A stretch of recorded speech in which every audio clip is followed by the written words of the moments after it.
Hello नमस्ते my viewers of my channel one step विषय English and Sanskrit grammar में आपका स्वागत है। आज हम पढ़ेंगे वो है हमारा अनुवाद सेशन का। तो अब आगे हम पढ़ेंगे वो है हमारा तीसरा वीडियो जो हमारे चैप्टर अनुवाद पे चलेगा। तो हम जानेंगे कि हम विभक्ति का प्रयोग कैसे करते हैं अनुवाद करने में, एक वाक्य को बनाने में। तो हम उसके बारे में संक्षेप में कुछ जानेंगे, ठीक है। तो हमारा जो चैप्टर चल रहा है वो है हमारा अनुवाद। तो अनुवाद चैप्टर में हम क्या पढ़ रहे हैं, हम कुछ नियम को जानने की कोशिश हम कर रहे हैं। तो नियम में विभक्तियों का प्रयोग, विभक्ति का प्रयोग जो कि हमारा सेकंड यानी दूसरा नियम है, विभक्ति का प्रयोग। तो विभक्ति का प्रयोग हम कैसे करते हैं वो हम आज जानेंगे। विभक्ति का प्रयोग जो होता है, हमें सबसे पहले जो जानना होगा वो होगा हमारा कारक। मैंने आपको कुछ पोस्ट में कुछ महत्वपूर्ण बिंदु दिया, इंपॉर्टेंट नोट मैंने दी है। तो पिछले दिन मैंने आपको दिया कि कुछ विभक्ति का प्रयोग जो होता है कारक से रिलेटेड होता है, कारक से अंतर्गत उसको हम रिलेट करके उसको साथ हम पढ़ते हैं और समझते हैं और बनाते हैं। तो मैंने आपको कुछ पोस्ट में दिया है, आप उसका भी प्रयोग कर सकते हैं। कारक हम जानते हैं कि कर्ता, कर्म, करण, संप्रदान, अपादान, अधिकरण, संबोधन, ये सब होता है। तो ये तो मैं आप कारक तो पढ़ा चुकी हूँ। आप कर्ता का चिन्ह भी आपको मैं बता चुकी हूँ, कर्ता का क्या क्या चिन्ह होता है। मैंने पोस्ट में अपने लास्ट कल मैंने दिया था, अपने मेरे एक दिन पहले का वीडियो चेक कर लिए, ये पोस्ट चेक कर लेंगे। तो उसमें मैंने बताया है कि कर्ता ने कर्म को करण से एक कॉलम में और दूसरे कॉलम दो चार कॉलम में मैंने बताया अहम, मैं से रिलेटेड कैसे हम यूज करेंगे। तो आप वो देख सकते हैं। और मैं आज आपको बताऊंगी पहला जो प्रथमा होगा। कोई भी कारक को जानने से पहले, कोई भी विभक्ति का प्रयोग जानने से पहले आपको क्या देखना होगा कि उस वाक्य का जो आपका आपका कर्ता किसमें है, आपका जो वर्ब है वो किसमें है, और आपका जो सब्जेक्ट है, मतलब कर्ता जो आपका सब्जेक्ट, सॉरी वो तो इंग्लिश में हो गया, मतलब आपका जो पहला क्या आपको देखना है कि क्रिया किसमें है। पहले क्या चेक करना है, क्रिया किसमें है। और जैसे मैं खा रही हूँ, मैं खा रही हूँ, तो ये हो गया आपका मैं। तो ये इसमें क्या हो जाएगा, इस संस्कृत में अहम, खा रही हूँ।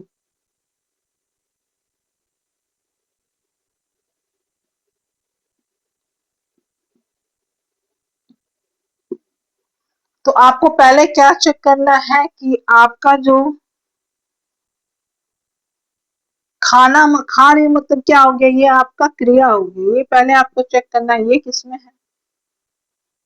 क्या ये एक आदमी के लिए है, दो आदमी के लिए है, तीन आदमी के लिए, एक किस काल में है, खा रही हूँ मतलब ये काम हो रहा है, ये वर्तमान काल है। तो ये चेक करने के बाद, ये आपको देखने के बाद क्या चेक करना है, तो हमें अहम कि ये जो है हमारा जो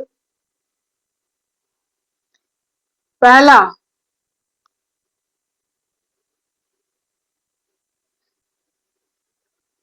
हमारा अपने लिए यूज कर रहे हैं, अपने हम मैं अपने लिए प्रयोग कर रही हूँ, मैं तुम्हारे लिए प्रयोग कर रही हूँ, हम सबके लिए प्रयोग कर रहे हैं या तुम्हारे लिए प्रयोग कर, ये चीज आपको चेक करना होगा, आपको जानना होगा कि पहला जो है वो आपका किसमें है, किस विभक्ति में है, कारक जो है वो किस विभक्ति में है। तो आपका जो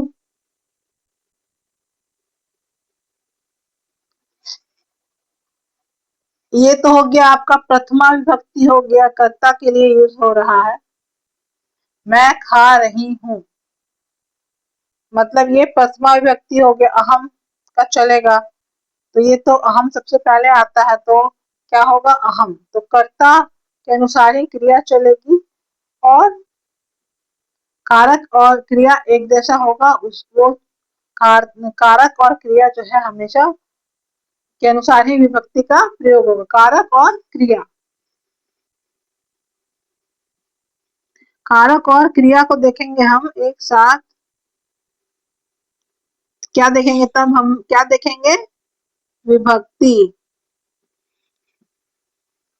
विभक्ति जो है वो उसी अनुसार चलेगा, किसके अनुसार चलेगा, पहले हमें क्या चेक करना है, पहले हम देखना है कि इसमें वर्ब यानी कि क्रिया किसमें है, ये क्या, ये एक एक आदमी के लिए प्रयोग हो रहा है या और किस काल में है, ये वर्तमान काल में है, भविष्य काल में है या भूतकाल में है, खा रही हूँ, और ये कितने व्यक्ति के लिए प्रयोग हो रहा है, कौन सा यहाँ पे कारक है और किसके लिए प्रयोग हो रहा है, ये हम चेक करना है कर्ता के लिए। इसलिए मैंने कहा क्योंकि ये प्रथमा विभक्ति है, तो कर्ता ने, तो मैं खा रही हूँ, किस कौन खा रहा है, तो मैं खा रही हूँ, तो ठीक है, तो ये मैं खाना खा रही हूँ या मैं फल खा रही हूँ, ठीक है, तो मैं खा रही हूँ, अहम खादामी।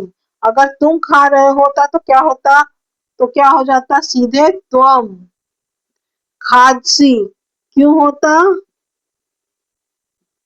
कि त्वम के साथ खादसी लगेगा, कैसे लगेगा, क्योंकि मैंने आपको बताया था प्रथम पुरुष, मध्यम पुरुष और उत्तम पुरुष में कैसे होता है, क्या होता है, और पहला आपको मैंने बताया था कि वह, मैं और तुम का प्रयोग कैसे होता है, मैं आपको अपने पिछले वीडियो में बता चुकी हूँ।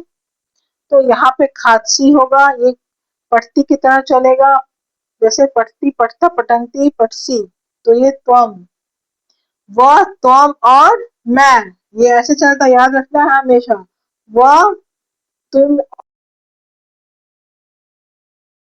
Second person and third person उसी तरह चलेगा संस्कृत में, वह तुम और मैं, तो ये हो गया आपका मध्यम पुरुष।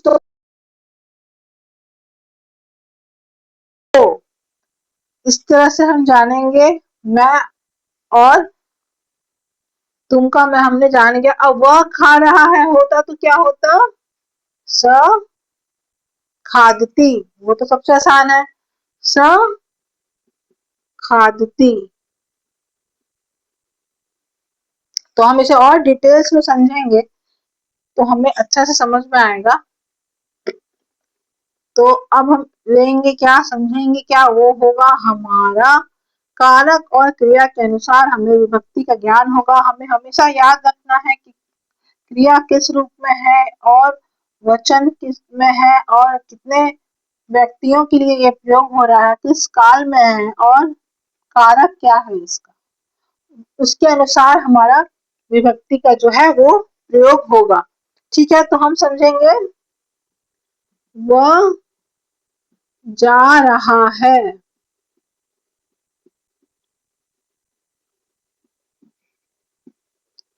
तुम जा रहे हो,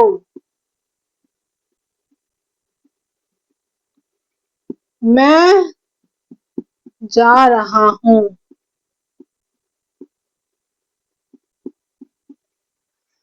अब हमें ये हो गया आपका प्रथमा विभक्ति।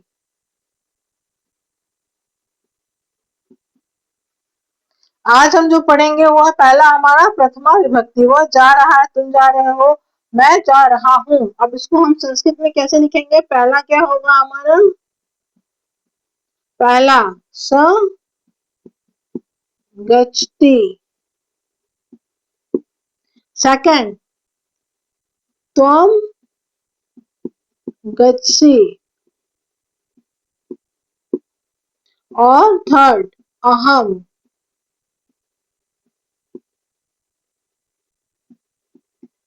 गच्छामि। ठीक है, तो ये हम आगे समझ।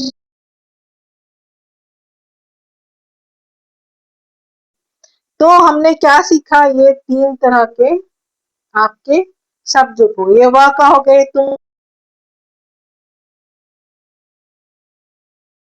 पहला क्या है? प्रथमा विभक्ति। विभक्ति का प्रयोग कैसे जानेंगे? तो हम आपका पहले उसका क्रिया और उसका संज्ञा या नाउन, या फिर आप उसका कारक भी कह सकते हैं, कहाँ प्रयोग हो रहा है, किसके लिए प्रयोग हो, कितने लोग के लिए प्रयोग हो रहा है, आप संज्ञा क्या है, उसका सब्जेक्ट क्या है, या फिर आप कह सकते हैं कि उसका कौन सा कारक है, और कितने लोगों के लिए है, किस क्रिया में है, किस काल में है, वो हमें देखना है। क्रिया क्या है, काल क्या है, और हमारा संज्ञा क्या है, सर्वनाम क्या रहेगा, कारक क्या है। तो उस अनुसार हमारा जो है वो विभक्ति का प्रयोग होगा। कैसे होगा? कारक से चलेगा। कारक का प्रथमा विभक्ति का प्रयोग होगा कैसे? तो हमारे संज्ञा या सर्वनाम को देखते हुए। तो हमारा संज्ञा किसमें है, हमारा क्रिया किसमें है, हमारा काल क्या है, ये तीन चीज का ज्ञान हमें होना चाहिए। है, हो, हूँ मतलब ये वर्तमान काल है, और जाना मतलब ये आपका क्रिया हो गया जाना, वह, तुम और मैं, ये सब्जेक्ट हो गया। आपका कर्ता क्या है? तो ये हमारा कर्ता है, मतलब ये प्रथम विभक्ति में प्रथमा विभक्ति का प्रयोग होगा। किसका प्रयोग प्रथमा विभक्ति का प्रयोग होगा? तो स, त्वम और अहम का। कैसे चलेगा? कैसे हम जाने कि ये कौन सा कारक है? तो मैंने आपको कल ही बताया है, एक मैंने आपको पोस्ट में दिया था, अहम का ही है वो। कर्ता ने कर्म को कैसे मेरे लिए या मैं, हम दोनों के लिए, हम सबके लिए, तो वो सब हमको उसी तरह चलेगा। तुम आ, तुम्हारे लिए, तुम सबके लिए, उस तरह से चलेगा सब चीज का। तो वो जानते हुए, वो आपको एक चेक करते हुए, आपको उसका ज्ञान लेते हुए, आपको ये समझना है कि आपका पहला सब्जेक्ट जो है वो आपका किसमें है, और आपका वर्ब किसमें है, वो चीज आपको समझना पड़ेगा। वर्ब मतलब आपका क्रिया किसमें है, आपका लिंग क्या है, आपका काल क्या है, आपका क्रिया किसमें है, और क्रिया क्या है किसमें है, काल क्या है किसमें है, लिंग क्या है, और आपका पहला जो है सब वो क्या है, वह, तुम, मैं में है। तो या फिर वह में आपका नाम भी आता है।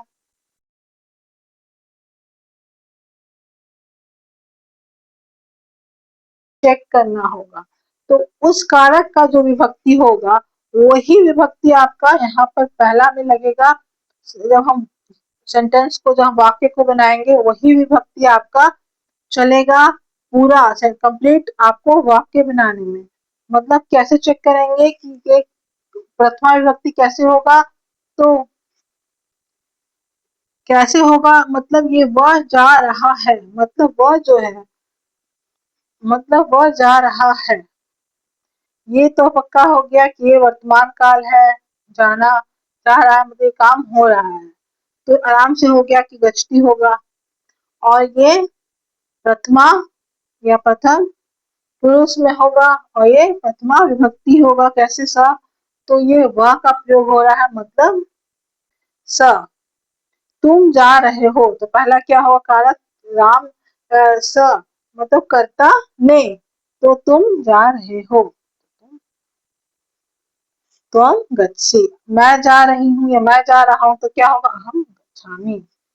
मैंने बताया कर्तव्य मैं, हम दोनों के लिए, हम सब के लिए, तो उस तरह से होगा। मैं प्रथमा विभक्ति हो जाएगा और प्रथमा विभक्ति हो जाएगा और ये हो जाएगा आपका अहम। तो विभक्ति का ज्ञान हम कैसे लेंगे, तो हम उसका,